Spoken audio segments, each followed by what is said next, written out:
The Wicked for Good trailer dropped recently and it's packed with hidden details, but you probably missed most of these secrets. So in this video, we're breaking down the trailer and uncovering the best hidden details and Easter eggs. And if you're unfamiliar with the Wicked musical or storyline, a heads up, there will be spoilers ahead. So make sure you watch till the end so you don't miss any detail. The trailer starts with Glinda alone in her Emerald City apartment and Elphaba breaks the glass just like she did in their dorm room in the first film. I saved you this whole I don't know. I've never known.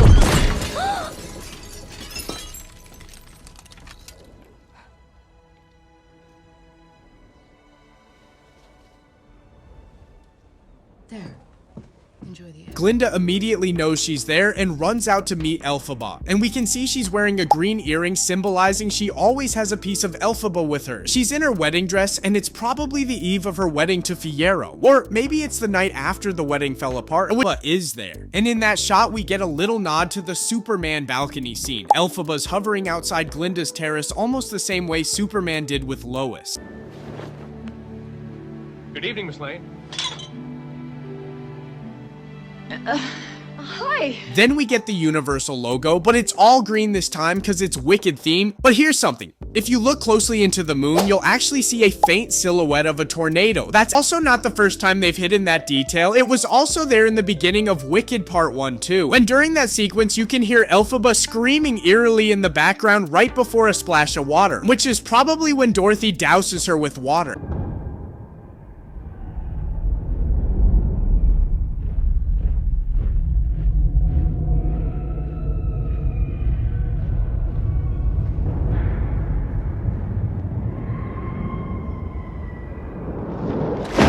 Then we see Elphaba's treehouse hideaway, the place where she's hiding from the people of Oz and the soldiers who are hunting her down. She comes home visibly upset and even throws her hat, and honestly, she has every right to be. Everyone thinks she's a villain, even though she's just trying to show them the truth and protect the animals. We see she's been collecting flyers and posters accusing her of being an evil witch. One of them even shows a drawing of her with the word run written across it in bold with fire burning in the background and poppy fields beneath. On the wall, there's also a map, and if you look closely, it's a layout of Dr. Dilliman's office and the secret tunnels, just like we saw in the first movie. It's every time she tries to do something good, it ends up backfiring or making things worse. And instead of being thanked, she's misunderstood, blamed, or punished for it. Next, we see her casting a spell with the Grimoire, and the spell visuals here are insane. The paper art in the book is super intricate and beautiful. We already know Elphaba's specialty is levitation, and you can really see that here. There's a jar floating in the air along with other objects in the background gently rising as she casts the spell, and this isn't just any spell. This is the moment she transforms Fiyero into the Scarecrow. We get a shot of Munchkinland where they're putting up that same evil witch poster we see at the start of the first film during the No One Mourns the Wicked sequence, stepping into her bubble. She's probably heading to Munchkinland to make the big announcement, the one where she tells the people of Oz that the Wicked Witch of the West is dead. Let me set the record straight. Yes. The Wicked Witch of the West is dead. I love the detail they added here. The crown has these subtle bubble designs that perfectly match her bubble dress and the way she travels. And this next shot is so good. Glinda's walking toward her bubble like she's going into battle, almost like Wanda when she faced off against the Avengers. She even pulls out her wand like a weapon and it looks like a literal mace. We see Madame Morrible and she's now let her hair down, which is different from the first movie where she always kept it neat and tight, trying to play the role of the respectable, good authority figure. Remember, weather is her specialty, and in this shot, she's literally creating a tornado. Not to fret, weather is my specialty. Mustn't let you get wet. Like a hand umbrella. Thank you.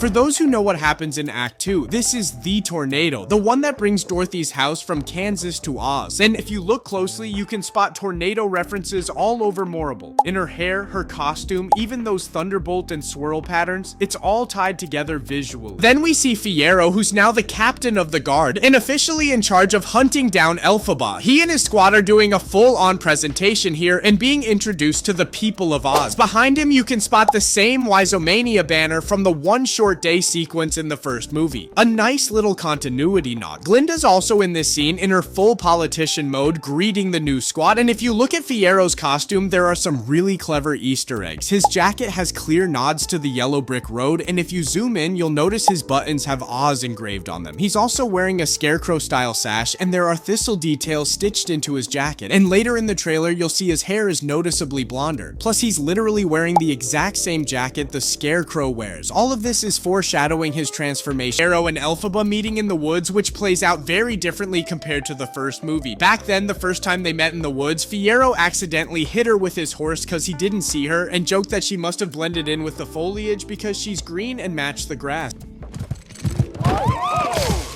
Whoa there! Hey, Whoa! I did not see her. Yeah, neither did I. You might want to, Okay. you know. Yeah. I'm so sorry, miss. We didn't see you there. You must have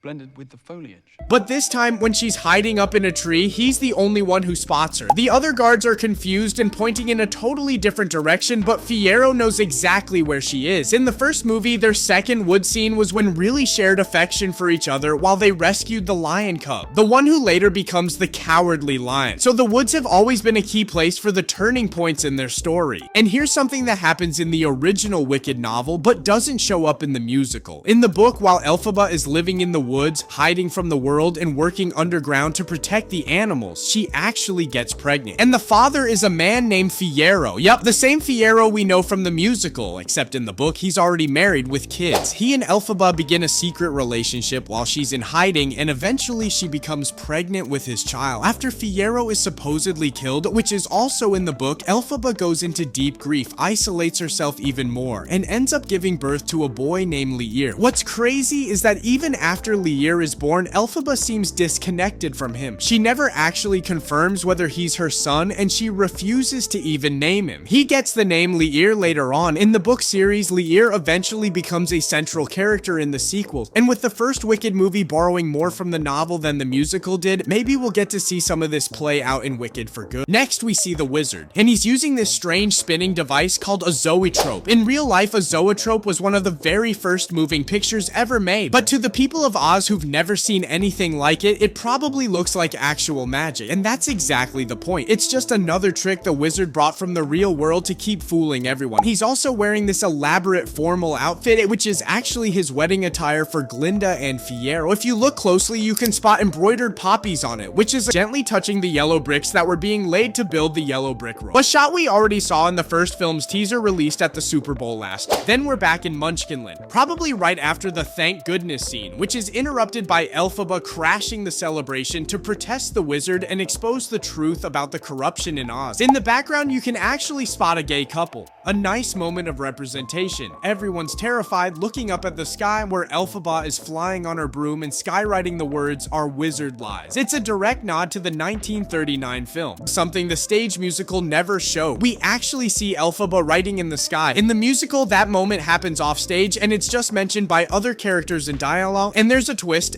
But in Wicked for Good, Elphaba's writing actually clears the clouds, letting light shine through her message. Then we see Elphaba landing on the yellow brick road while it's still under construction, and the way she looks here, total Maleficent vibes. Her cape is torn and tattered, almost looking like Wayne, and she's still wearing it even in that state. That's because it was the last gift Glinda ever gave her, and even now that it's falling apart, she cherishes it. Around her, the edges of the road are burning, and it looks like the workers set it on fire, destroying the animals' homes in the process. That's probably why Elphaba crashes the scene like this. Then we cut to Glinda standing alone on her balcony. She's looking down at the angry mob charging after Elphaba with pitchforks and torches. This is probably the march of the witch hunter. Then we see Glinda returning to the place where it all began, the same spot where Elphaba sang Defying Gravity and flew. You can still see the wizard's old gear here, Oscar Diggs's magic trick boxes and stage props just like in the first movie. And in case you didn't know, Oscar Diggs is the wizard's real name, a failed con man and illusionist from Kansas who stumbled into Oz and used smoke and mirrors to seize power. The place clearly hasn't been touched in a long time. It's abandoned and frozen in time. Glinda's now changed into her full pink bubble dress and she's holding the Grimoire. And as she walks slowly up the stairs, we hear the soft beginning of For Good. Back in Elphaba's hideout, we spot something emotional. The same sign brochure Glinda gave detail, but it shows that even after everything, Elphaba still held on to it. Then the wedding scene. When the teaser dropped last year and everyone saw this shot, we all thought it was part of a fantasy or a dream sequence. We see Elphaba's castle at night, called Kiamoko, and the figure we see heading towards the castle on horseback is probably Glinda. Then we see Dorothy walking on a puddle of water and they've still not shown her face. We only either see her back or her feet or half her body, which they do show her or reveal who's playing her. I think it's either going to be Millie Bobby Brown or Alicia Weir, or maybe they'll just do a CGI of Judy Garland. Then we see her talking to some munchkins who look like Bach. In the original book, Bach is actually a wealthy munchkin who houses Dorothy when she first arrives. So this could be his family, and maybe they're the ones who end up giving Dorothy Nessaros's silver slippers. Notch could explain why Elphaba sees Dorothy as a threat. And fun fact, there were rumors Ariana Grande's dog Toulouse would play Toto, but they actually cast a real Cairn Terrier instead. There's a disco party happening in the wizard's castle, likely during the Wonderful sequence. And if you look at the walls, the disco lights are forming the colors of the rainbow. I also notice hot air balloons in the background, a clever reference to how the wizard first arrived. Then we see the gang meeting the wizard, and he's demanding Elphaba's broom in exchange for granting their wishes. And look at the cowardly lion, covering his eyes with his tail in fear. Classic. They're also standing in the exact same order as they did in the original 1939 movie. The ox and the owl Dr. Dillamon spoke about during Something Bad, the shoe bill and snow leopard who taught at Shiz, and even the giraffe from the Ozdust Ball. Then we see Glinda and Elphaba in a really intimate moment, and it almost looks like they're about to kiss. Glinda and Elphaba have already sparked a lot of LGBTQ speculation online, with some fans saying the movie might be queer baiting, but in the original book, it's actually implied that they do kiss. So maybe, just maybe, the movie will actually go there. Then we hear this line, which is all Wizard's disco party, which is the moment where Glinda and the wizard try to win Elphaba back to their side again, because at this point, Elphaba is insanely powerful, and the wizard wants access to that magic. But everything changes when Elphaba stumbles across Dr. Dillamon. She sees that he can't speak anymore, and suddenly realizes exactly what the wizard's plan would mean for the entire animal community. That's her breaking point. She summons her hat and broom, literally like Thor summoning Mjolnir, and flies out of there. Then we see Elphaba saying, "I'm off to see the wizard," which is obviously a nod to the classic "We're off to see the wizard" from the original film. She's probably saying that to Nessaros, since the background here looks like it's the governor. So like the video and subscribe for more.